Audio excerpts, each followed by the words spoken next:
I feel like LeBron and Steph are not being maniacal right now, which is why I think they might join each other. Because if they were maniacal, they would be like, this is all about winning a ring. And it's not. It does not appear to be that. Steph has said it's not. LeBron wouldn't even be entertaining the teams he's entertaining if it was only about winning a ring. He would only be deciding between San Antonio and Oklahoma City. But he's not. So I do think that some level of satisfaction, joy, how do we want it to feel on our way out is setting in. That separates them on some level, I think, from some of the other greats who sort of feel like they retired as loners and just no matter how many times they won, it was like, now we have to do it again next year or else it's a failure. You know what I mean? Brady and Jordan got to the end and they were like, hey, where's my family? Right. You know? There's that. It's a lot. That's just my view of it. I don't want to make it. I don't know those guys, but I do think there's a sweet spot and they might be on the other side of it.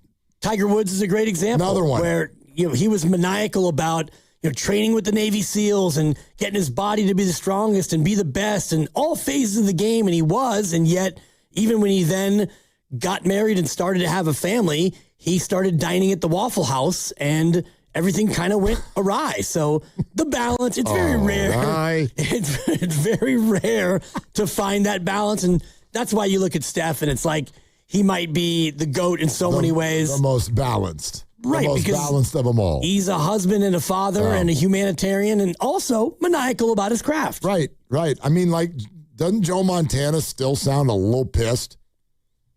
Like, how old is he?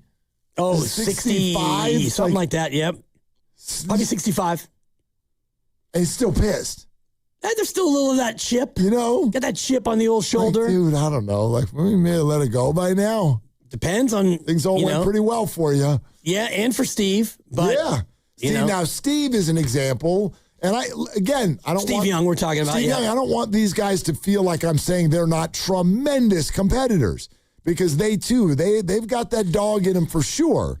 But doesn't Steve today look a little more comfortable in his own skin than Joe?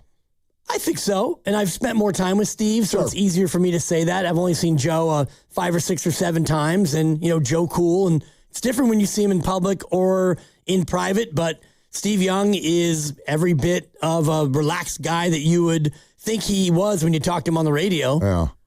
And I'm same. I don't know Joe, and maybe the part of this is also just their personalities. Joe is much more understated than Steve.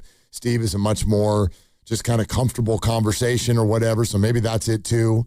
But yeah, Joe won 4 and Steve won 1, and Steve seems fine with that. And LeBron has won his 4, and he's at a spot now where it's either I'm going to go hog wild to chase number 5, or I'm going to maybe go somewhere that is closer to my kids and their LA home and, just turn things down a little bit on the intensity meter. I don't know which way he's going to go because I don't know LeBron well enough to know.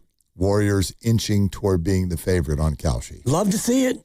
Cleveland 36, Warriors 31. Okay. It was 39-30 when we started the show. And it was much, Golden State was like the 4th choice as of last week at this time, I think. So, and I think you said this last week, the longer it goes, the more you like the Warriors' chances. I do. And I'm kind of with you on that because if it was going to be Cleveland, that's an easy one. And I think the other destinations are a little bit trickier. Well, try this on for size. Shams on Pat McAfee today strikes the exact same chord, and for the first time today, this hit me in a little bit of a different way. Listen to this. Here we go, ladies and gentlemen. It's the latest on LeBron.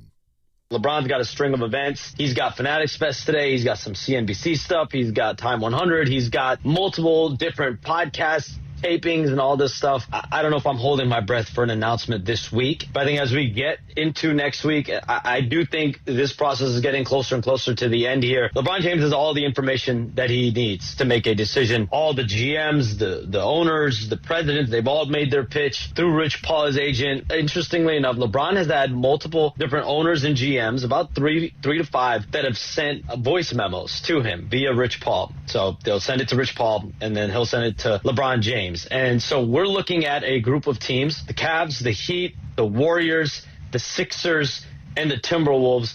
But my feel, when I talk to teams around the league, when I really dig a little bit more on this situation, the focus is really on the top contending teams for this being the Cavaliers, the Heat, and the 76ers. And so now it's just up to LeBron James to make a decision. And we're now July 16th. We're 16 days into free agency, a little over 16 days after he let the Lakers know that he is bouncing, that he's going to leave the organization after 8 years. And we're all waiting for a decision for what would be a 24th historic campaign for LeBron James.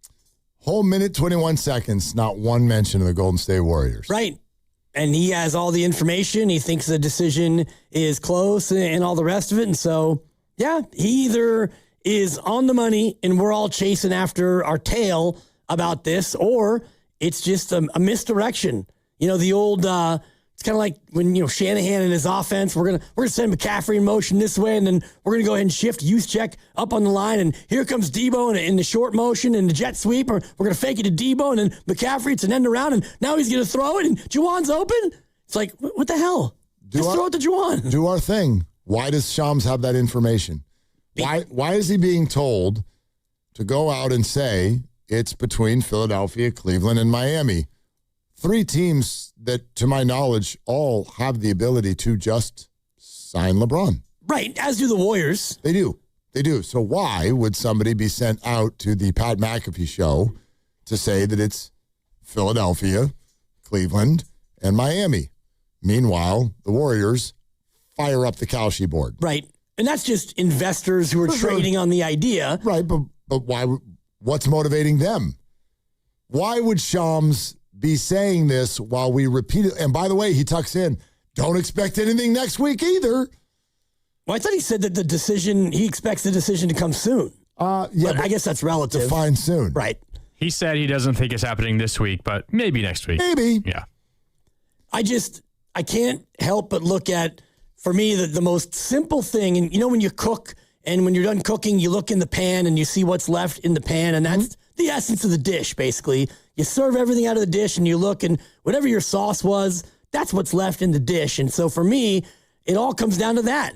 All these teams, they could have just signed him. So what would LeBron be possibly waiting for? Either a move by one of these teams or an okay on a documentary or what? What if Shams is a cog in the wheel of negotiation?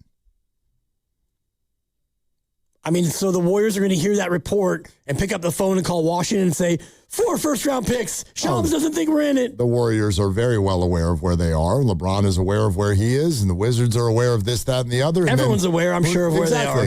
So, but in the art of negotiation, is that not a tool to kind of get somebody to act? Because again, what race are you running?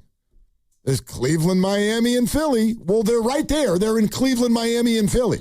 You can just call them. We've got phones. We've got voice memos. Just sign. What are you waiting for? Who are you trying to motivate with your words? That's kind of what I'm getting at. Are you trying to motivate Cleveland, Miami, and Philadelphia? How so? Those are cooked. I mean, if they're the 3 that Shams is hearing are in the mix, then maybe LeBron's waiting for them to make a move to his liking. I think that they've already made their moves. Miami has acquired Giannis Antetokounmpo, and the Philadelphia 76ers have acquired Jaylen Brown. And the Cleveland Cavaliers have, I don't know, they play in Cleveland. Well, Harden turned down his option. Exactly. So whatever he's going to make eventually. The Warriors did that too. Draymond Green turned down his. And McAfee pressed him on it.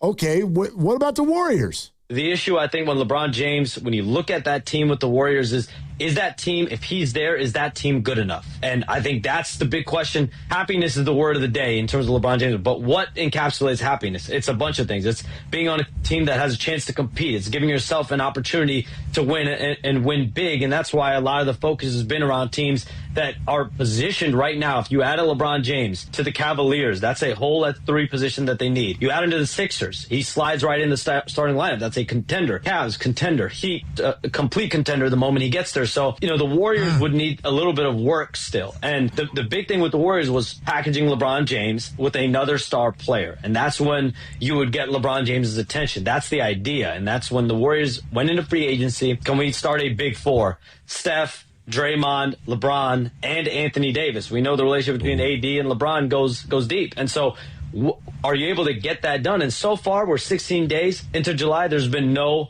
real traction in any trade conversations the Warriors have on AD or any other star, which then leads me to believe that they are behind, and they are, to my knowledge, behind other teams such as a Miami, a Cleveland, a Philadelphia. And the Sixers literally got on the map the moment they got Jaylen Brown. They were not even in the picture. So that just goes to show you make moves, you can get LeBron James' attention, especially in this free agency. Bullshit. Oh, I mean. Sorry. Philadelphia's in the picture because they got Jaylen Brown. Sure. They are if LeBron wants to go to the best team that is possibly in the mix. That would be Philadelphia. Why wouldn't all the teams be in the mix? He said he would sign for the minimum. Right. Or the McMinimum. Thank you. If he wants to go to the best constructed team with the best chance to win, I think that's Philadelphia. I think it's San Antonio. If I do think that it's Philadelphia, and San Antonio I don't believe is in the mix for LeBron James. Can be. He'd come off the bench. Allowed to be. Yeah, he'd be a nice little 7th man for San Antonio. Bench. But for me, the bigger point is if Philadelphia made that move to make it so LeBron could come join a winner, well then, if that's what LeBron was about, he joins Philadelphia 9 days ago. Correct. What you waiting on? You got Jaylen Brown Right. and Edgecombe and Maxey and Embiid and me? I don't buy it. I'm there. I don't buy any of this stuff at all.